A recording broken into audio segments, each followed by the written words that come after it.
భారతీయ రైల్వేలో chief accounts ఆఫీసర్గా ప్రభుత్వ ఉద్యోగాన్ని వదిలి రాజకీయ అరంగేట్రం చేశారు ఆదిమూలపు సురేష్. 2009 ఎన్నికల్లో ఎర్రగొండపాలెం నుంచి తొలి ప్రయత్నంలోనే విజయం సాధించారు. 2014లో సంతనూతలపాడుకి షిఫ్ట్ అయి ఫ్యాన్ పార్టీ నుంచి గెలుపు జెండా ఎగరవేశారు.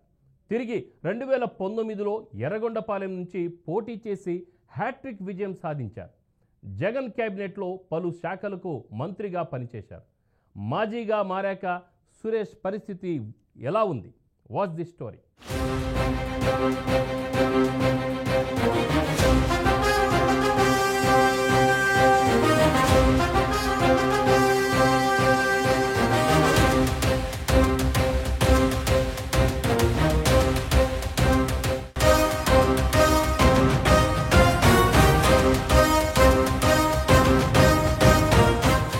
ఆదిమూలపు సురేష్ అంటే రాజకీయాలలో పరిచయం అవసరం లేని పేరు. వైసీపీ హయాంలో పలు శాఖలకు మంత్రిగా పనిచేసిన ఆయన వైసీపీ అధినేత జగన్ కి అత్యంత సన్నిహితుడిగా పేరుంది. సురేష్ కర్ణాటకలోని ఎన్ఐటీలో సివిల్ ఇంజనీరింగ్ పూర్తి చేశారు. అనంతరం భారతీయ రైల్వేలో చీఫ్ అకౌంటెంట్స్ ఆఫీసర్గా ప్రభుత్వ ఉద్యోగంలో చేరారు. అనంతరం రాజకీయాలపై ఆసక్తితో కాంగ్రెస్ నుంచి రాజకీయ అరంగేట్రం చేశారు. 2009 ఎన్నికల్లో ఎర్రగొండపాలెం నుంచి కాంగ్రెస్ అభ్యర్థిగా పోటీ చేసి తొలి ప్రయత్నంలోనే విజయం సాధించారు. వైఎస్ రాజశేఖర్ రెడ్డి ఆశీస్సులు పుష్కలంగా ఉండడంతో సీనియర్లని సైతం పక్కనబెట్టి రాజకీయాలకు కొత్తైన సురేష్ కి అవకాశం దక్కింది.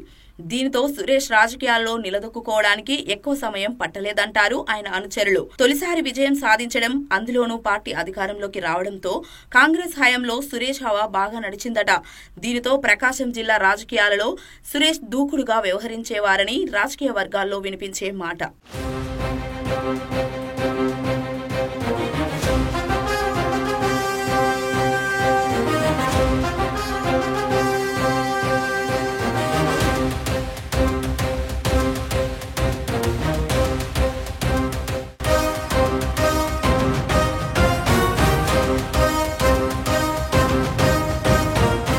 వైఎస్ హయాంలో జిల్లా రాజకీయాల్లో పట్టు సాధించుకున్న సురేష్ వైఎస్ కుటుంబానికి వీర విధేయుడుగా గుర్తింపు తెచ్చుకున్నారు. ఆ పరిణామమే తర్వాత కాలంలో వైసీపీ వైపు అడుగులు వేసేలా చేశాయని ఆయన వర్గీయులు అంటుంటారు.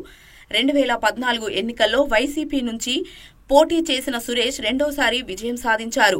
అయితే ఆ ఎన్నికల్లో పార్టీతో పాటు నియోజకవర్గం కూడా మారారు. 2009 ఎన్నికల్లో ఎర్రగొండపాలెం నుంచి కాంగ్రెస్ నుంచి గెలవగా 2014లో సంతనూతలపాడు నుంచి పోటీ చేసి వైసీపీ తరపున విజయం సాధించారు. విపక్ష ఎమ్మెల్యేగా పార్టీ వాయిస్ వినిపించడంలో ముందు వరుసలో ఉన్నారు. సురేష్ ఉన్నత విద్యావంతుడు కావడంతో అధినేత జగన్ కూడా సముచిత స్థానం కల్పించారని పార్టీ వర్గాల్లో చర్చించుకుంటారు. అయితే 2019 ఎన్నికల్లో సంతనూతలపాడు నుంచి ఎర్రగొండపాలెం షిఫ్ట్ చేసింది వైసీపీ అధిష్టానం. తొలిసారి గెలిచిన నియోజకవర్గం అవడంతో ఆ ఎన్నికల్లో సునాయాసంగా విజయం సాధించారు.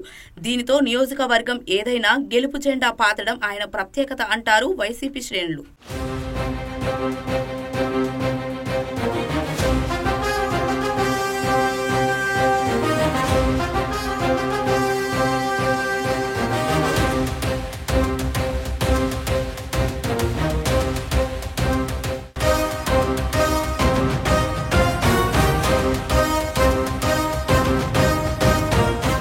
సురేష్ వరుసగా 3 సార్లు గెలిచి హ్యాట్రిక్ కొట్టడం, దీనికి తోడు వైసీపీ అధికారంలోకి రావడం, అంతకు మించి జగన్ కి ఆప్తుడుగా ఉండడంతో జగన్ మంత్రివర్గంలో స్థానం సంపాదించుకున్నాడు. వైసీపీ హయాంలో తొలి దఫాలోనే విద్యాశాఖ మంత్రిగా బాధ్యతలు చేపట్టారు.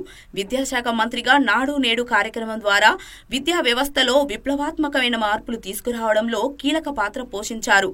అన్నింటికి మించి ఇంగ్లీష్ మీడియంను ప్రవేశపెట్టిన ఘనతను ఆయన స్వంతం చేసుకున్నారు.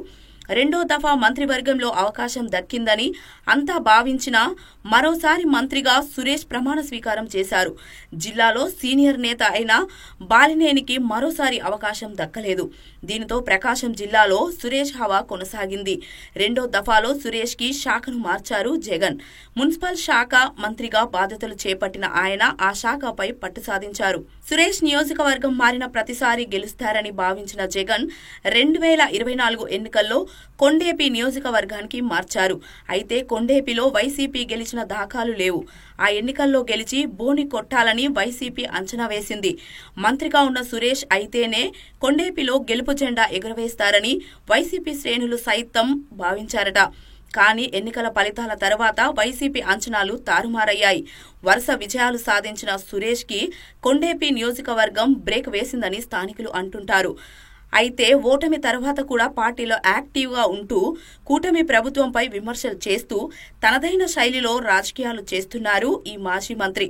పోయిన చోటే వెతకాలి అన్నట్లు ఓడిన చోటే గెలుపు కోసం ప్రయత్నిస్తారా, లేదంటే సొంత నియోజకవర్గానికి పయనమవుతారో చూడాలి.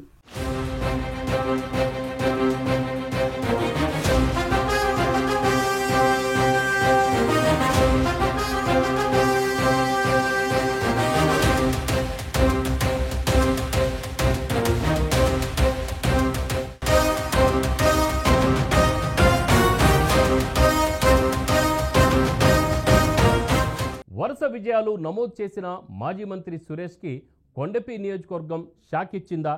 నియోజకవర్గం ఏదైనా గెలుపు జెండా ఎగరవేస్తామనే ధీమా ఆయన కొంప ముంచిందా? కొండపి వైసీపీలో గ్రూప్ తగాదాలు ఈ మాజీ మంత్రికి తలనొప్పిగా మారాయా? మంత్రిగా ఉండగా ల్యాండ్ సెటిల్మెంట్ వ్యవహారాల్లో డబ్బు వసూలు చేశారా? భవిష్యత్తులో కొండపిలోనే నిలబడతారా? ఇంతకీ నియోజకవర్గంలో సురేష్ పరిస్థితి ఎలా ఉంది? Have a look.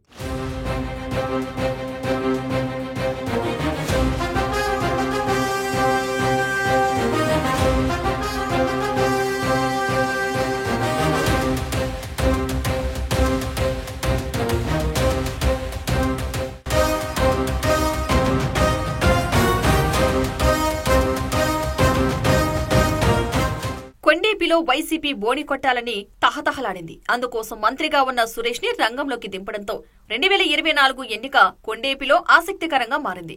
నియోజకవర్గం మారిన ప్రతిసారి సురేష్ గెలుపు జెండా ఎగురవేయడంతో ఇక కొండేపిలో ఖాతా తెరవబోతున్నామని వైసీపీ శ్రేణులు భావించారు. ఆ ఎన్నికల్లో సురేష్ కూడా కొండేపి నియోజకవర్గంపై స్పెషల్ ఫోకస్ పెట్టి మరీ పనిచేశారు. కానీ ఎన్నికల ఫలితాలు ఆ మాజీ మంత్రిని నిరాశకు గురిచేశాయి. తన విజయానికి బ్రేక్ వేసిన కొండేపి నియోజకవర్గంపై ఎలాగైనా గెలుపు జెండా ఎగరవేయాలని ఈ మాజీ మంత్రి కసిగా పనిచేస్తున్నారట. ఇదిలా ఉంటే కొండేపిలో 3 సార్లు గెలిచిన వీరాంజనేయ స్వామి ప్రస్తుతం కూటమి ప్రభుత్వంలో మంత్రిగా ఉన్నారు. దీనితో ఇక్కడ మంత్రి వర్సెస్ మాజీ మంత్రి అన్నట్లు రాజకీయాలు హీట్ పుట్టిస్తున్నాయి.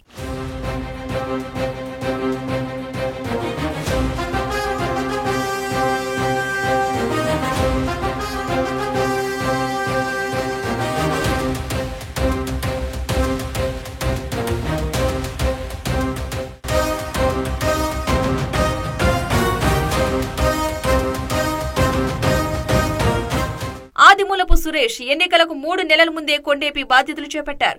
కొండేపిలో అభ్యర్థులను మార్చడం, ఓడిపోయాక ఇన్ఛార్జీలను మార్చడం ఇక్కడ వైసీపీకి తలనొప్పిగా మారిందని ఆ పార్టీ కార్యకర్తలు అంటున్నారు. కొండేపిలో వైసీపీ 3 వర్గాలుగా విడిపోయి ఎవరికి వారే పార్టీ ఇన్ఛార్జీలుగా ప్రకటించుకుంటున్నారట. ఈ పరిణామం ఇన్ఛార్జిగా ఉన్న సురేష్ కి ఆగ్రహం తెప్పిస్తుందని పార్టీ వర్గాల్లో చర్చ జరుగుతోంది. గతంలో ఇన్ఛార్జిగా ఉన్న వరికూటి అశోక్ బాబు కొండేపి బాధ్యతలు తీసుకుని తీవ్రంగా ప్రయత్నాలు చేస్తున్నారట. అందులో భాగంగానే అశోక్ బాబు తన వర్గాన్ని సురేష్ పైకి ఉసుగొలుపుతున్నారని ప్రచారం జరుగుతోంది. ఓ పక్క ఓటమితో డీలా పడిన ఈ మాజీ మంత్రికి నియోజకవర్గంలో గ్రూపు రాజకీయాలు తలనొప్పిగా మారాయని సొంత పార్టీ నేతలే అంటున్నారు. గతంలో మంత్రిగా జిల్లా రాజకీయాలను శాసించిన సురేష్ ఇప్పుడు సొంత నియోజకవర్గంలో పార్టీలో వర్గ విభేదాలను గాడిలో పెట్టలేకపోతున్నారని రాజకీయ వర్గాల్లో వినిపిస్తున్న మాట.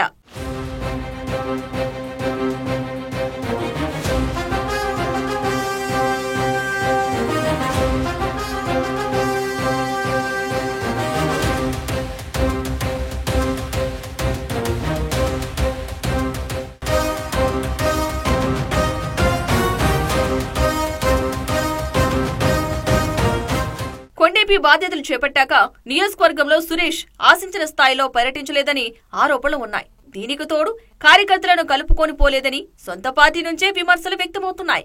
అక్కడి నేతలతో సఖ్యత లేకపోవడం, ఇతర వర్గాల నేతలతో సర్దుకుపోలేకపోవడం, స్థానికంగా ఉండకపోవడం, దీనికి తోడు అనుచరులపై భూ కబ్జా ఆరోపణలు వంటి కారణాలతో ఆయన నియోజకవర్గాలు మార్చాల్సి వస్తుందన్న బాధన ఉంది. మంత్రిగా ఉన్న సమయంలో ఎర్రగొండపాలెం నియోజకవర్గాన్ని అభివృద్ధి చేయలేదని అంటారు స్థానికులు. భూ కబ్జా ఆరోపణలు ఎక్కువగానే ఉన్నాయని ప్రత్యర్థి పార్టీ విమర్శిస్తోంది. నియోజకవర్గంలో ల్యాండ్ సెటిల్మెంట్ వ్యవహారాల్లో డబ్బు వసూలు చేశారని పెద్ద ఎత్తున ఆరోపణలు ఉన్నాయి. మొత్తానికి మాజీగా మారాక సురేష్ కి కష్టాలు మొదలయ్యాయని అంటున్నారు స్థానికులు. మున్ముందు ఈ మాజీ మంత్రి రాజకీయ భవిష్యత్ ఎలా ఉంటుందో చూడాలి.